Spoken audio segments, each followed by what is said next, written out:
Ken Rosenthal dropped a bomb on Friday night, and I confess I had to read it twice just to make sure I wasn't looking at a news headline from 2018.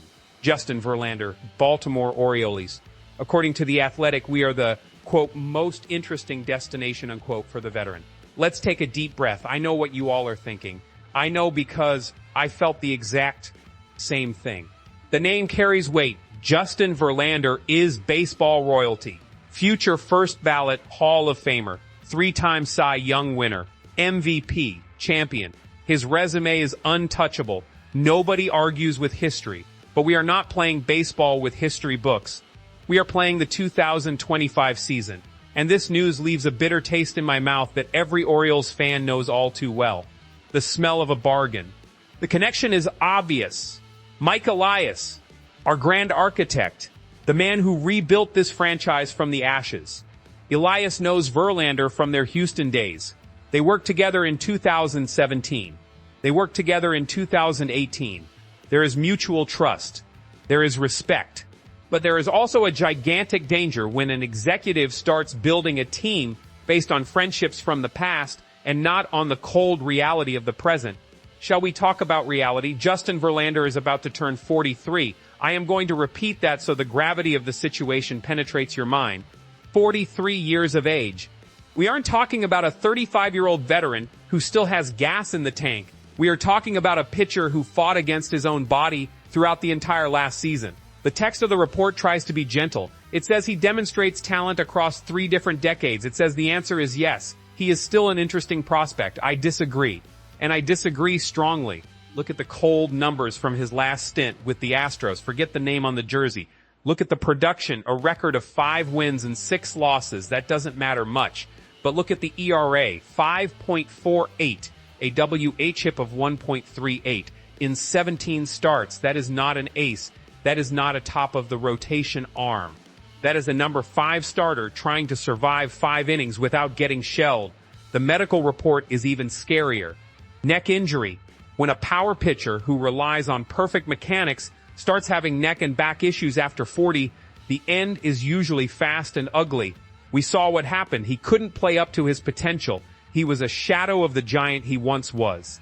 And now Mike Elias wants to bring that shadow to Camden Yards. Before I continue tearing this idea apart, I need to know where your heads are at. Hit that like button if you think I'm being too harsh, or subscribe to the channel if you are also tired of seeing this team look for solutions in other people's trash. Our community here has grown because we don't accept scripted PR talk. Comment down below, is Verlander the missing piece, or is it money thrown away? I want to see the fight in the comments. Getting back to it, the justification is always the same. Leadership. Veteran in the clubhouse. Someone to teach the kids how to win. I understand the value of that. I value a winning mentality. Verlander has 2 rings. He knows what pressure is. He knows how to pitch in October. But you don't pay millions of dollars for a coach who wears a game uniform. We need innings. We need quality. We need someone who can take the ball in game 1 or 2 of a playoff series and guarantee us 7 shutout innings. Can the Verlander of today do that? Honestly, the report says Baltimore is eyeing younger players for the long term too. Great, that should be the priority. But the fact that we are being linked so strongly to Verlander signals something that worries me about the front office's stance in this market. It shows they are still looking for cost benefit. The lottery ticket, they look at an ERA of almost 5.5 and think, we can fix him. We can squeeze 1 more year of glory out of him. It is the typical arrogance of front offices that think they are smarter than the market. We have a championship window open right now, wide open. Gunnar Henderson won't be cheap forever. Adley Rutschman is in his prime. Corbin Burns showed us what it is like to have a true ace, although his contract situation is another soap opera entirely. Bringing in Verlander would be a public relations move. Selling jerseys with a famous name on the back. Creating nostalgia for a past that wasn't even ours. He is from Virginia. It would be a homecoming, close to family, beautiful story, Disney movie. But in the American League East, against the Yankees' offense. Against the youth of the Red Sox.